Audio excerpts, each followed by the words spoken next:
Hello YouTubers, you're on a new episode of The Final Cut, and today I'm going to be going over the 1931 classic, Dracula, starring Bela Lugosi as Count Dracula, Helen Chandler as Mina, David Manners as John Harker, Dwight Fry as Renfield, Edward Van Sloan as Van Helsing, Herbert Bunston as Dr. Seward, Frances Dade as Lucy. It's directed by Todd Browning, Carl Freund as a cinematographer. It's also based upon the novel of the same name by Bram Stoker. Okay, so pretty much I'm going to go over a quick synopsis and then some backstory and what I think of the film, and if Dracula, for as old as it is, a classic as it is, doesn't make the final cut. It starts off with Renfield. He's on a business meeting with Dracula, and upon meeting with him, they're going over business details, and Dracula then turns Renfield, takes his blood, and pretty much makes Renfield his slave. Renfield's like eating bugs and stuff. He wants to become a full vampire. So he pretty much becomes Dracula's minion after being his guest. It was based a little bit off Bram Stoker's Dracula at the beginning with Dracula's guest. Anyways, they end up taking a sea voyage to London where Dracula had business. And upon there, we meet Lucy Weston and Mina, and Dracula takes the blood of Lucy and turns her into a vampire. And then upon the arrival of the ship, we see all the crew have been killed, and Renfield is the only one there, and they think he did it. So he's locked up in a mental asylum, and Dr. Seward and Abraham Van Helsing think that there's something else going on here. And Van Helsing then investigates what happens with Lucy and says this is a supernatural creature. Whoever it is probably vampire, a Nosferatu, which is Bela Lugosi. So then it cuts to Dracula going after Mina, which Jonathan Harker's with, and Abraham Van Helsing, Jonathan Harker, and Dr. Seward must stop Dracula from taking Mina away. And it pretty much ends with them saving the day and staking Dracula in the heart. Mina doesn't get turned to a vampire, and it's a happy ending. Pretty traditional for a film back in this time. It's different from other incarnations, especially the original novel and other movies like Bram Stoker's Dracula, which I reviewed earlier. But ultimately, very well made film for its time. And there's one thing I have to say. This is before horror movies got too grotesque. There wasn't any of the slasher genre. This was before Psycho. This is in 1931. So originally when Carl Laemmle Jr. at Universal Pictures purchased the rights, they're going to make it a big epic and more like the novel. And this was the first time Dracula was legitimately on screen, not counting the 1922 film Nosferatu, starring Max Schreck as Count Orlok.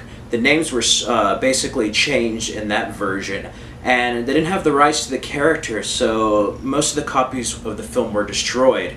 Of course, as we know now, there's some copies of Nosferatu, but ultimately this was the first legitimate made version of Dracula on the silver screen.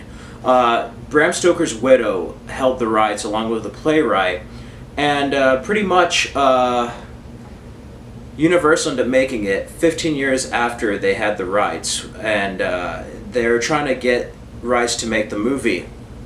Universal's trying to get rights to make the movie, and Bram Stoker's widow wanted $200,000 to sell for the buying price, and it was Bela Lugosi that persuaded her to bring it down to $60,000.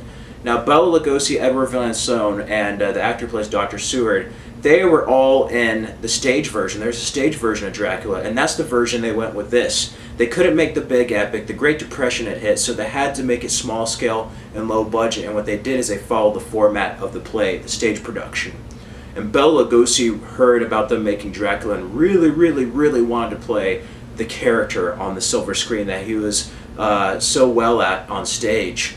And he got Bram Stoker's widow to lower the price. Universal made it, and they had Dracula star. Now, this wasn't their first choice. Originally, they were going to get Lon Chaney to play Dracula, but he passed away before this film was made. But his son, Lon Chaney Jr., played the son of Dracula. Interesting. But, yeah, so they got them. And I must say, for it being low budget, you can tell it's like a play, but that's not a bad thing. As a matter of fact, one thing that this film has going for it is atmosphere. To older individuals, it may appear as being boring. I saw it when I was a bit younger, but something about black and white just scares me. just the atmosphere. I haven't really seen a film reproduce the atmosphere that this film has. It's just a dark and eerie film, and I love the opening with Act 2 of Chavaski's Swan Lake. That's just amazing. Dun dun dun dun dun dun dun. So great. Yeah, it is a really well-made movie, and I just haven't seen anything with that atmosphere. But I'm gonna have to be honest here. What makes this movie besides the atmosphere? Bela Lugosi gives the most iconic performance of Dracula. He's shaped for what the next almost 100 years, what the next 75 to 80 years of Dracula would be on screen.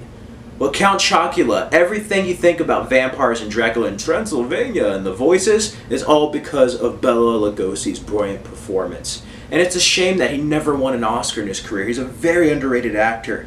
And even with all the other great actors playing Dracula, he is my favorite and the most iconic. He made it his own. He defined what Dracula is in film for many, many generations to come. And that's a very rare thing to see. But Universal Pictures, that has it along with like Wolfman, Lon Chaney Jr. is a Wolfman, Boris Karloff and Frankenstein and The Mummy, all their classics, and this joins them. And it's crazy, Bela Lugosi never blinks. His eyes always had that gaze, and the cinematographer actually used spotlight pencils to put lights to make his eyes have that kind of gazing effect, and it's just really intense to look at. It's almost otherworldly. And then the creatures and the set designs for the spider webs inside Dracula's castle, they basically shooted rubber cement out of a gun to make it like that, and I thought that was so cool. But yeah, it's very practical and limited to sets, but like good productions on stage, they use the sets to the fullest possible way.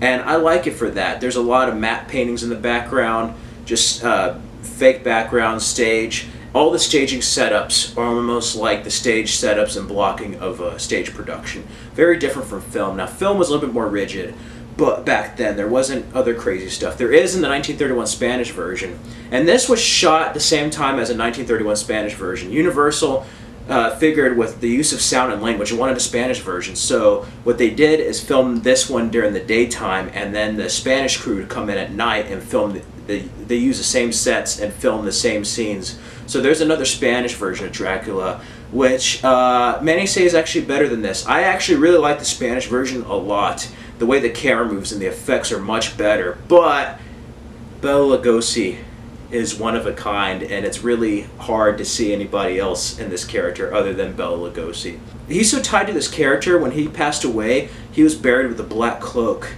in his coffin. That's just crazy. But yeah, I mean, the reason why I see Halloween costumes and kids dressed as vampires like this is because of Bela Lugosi. I love the scenes between Edward Van Sloan and him. There's a lot of good back and forth, and Van Helsing trying to prove that Dracula's a vampire, suspicious about him, and that scene with the mirror is just fantastic, and you just see Bela Lugosi knock it down. Not much happens as far as dialogue, but the actions. And that's one thing I have to say, the older actors, none of the silent films or stage productions, you didn't have stuff with like yelling and being over dramatic, but they're able to emote a lot more. They're able to have emotions and show them, you know what they're thinking. It's almost like the older films, after the silent film era, you could just watch it without the sound and know what was going on. But also on the other actors, Renfield almost steals the show from Bela Lugosi. You get to see him as Renfield. He's very calm, well-mannered, and he doesn't believe the gypsies. And then when he gets insane and becomes Dracula's slave, you see him eat bugs, and then he just has this crazy, almost Joker-esque grin. And it's just like...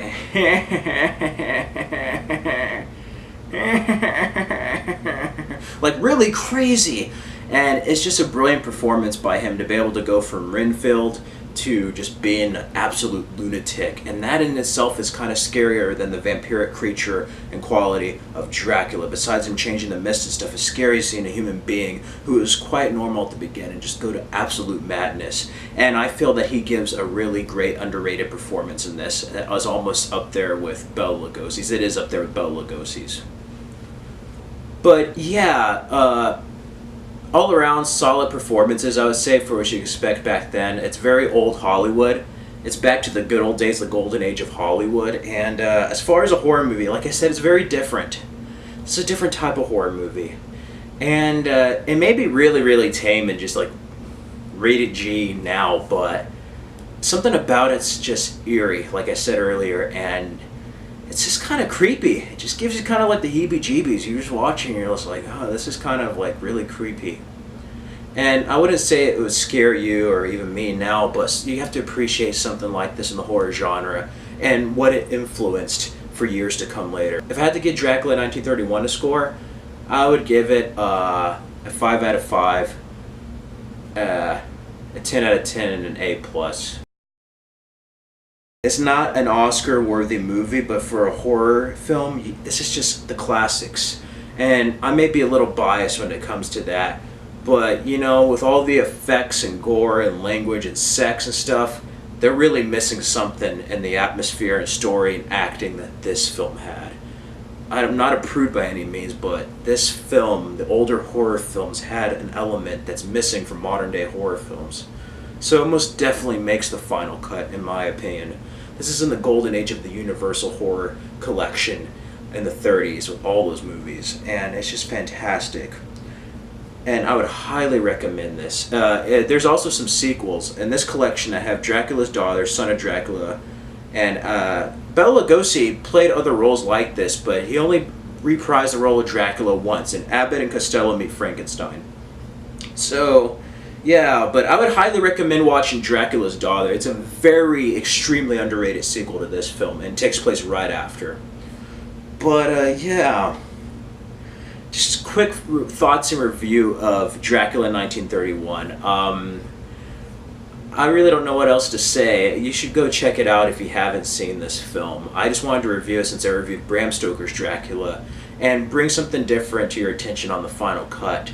But any aficionados of films or horror movies, just anything, you like vampires, see where it all began. Check this out. You should read the novel as well, but this one is really good. And like I said, it really inspired for what was to come years later. But yeah, listen to them. Children of the Night. What music they make. And they make really sweet music. Check out Dracula, folks. That's all for this quick little final cut review and my thoughts of Dracula 1931. Enjoy.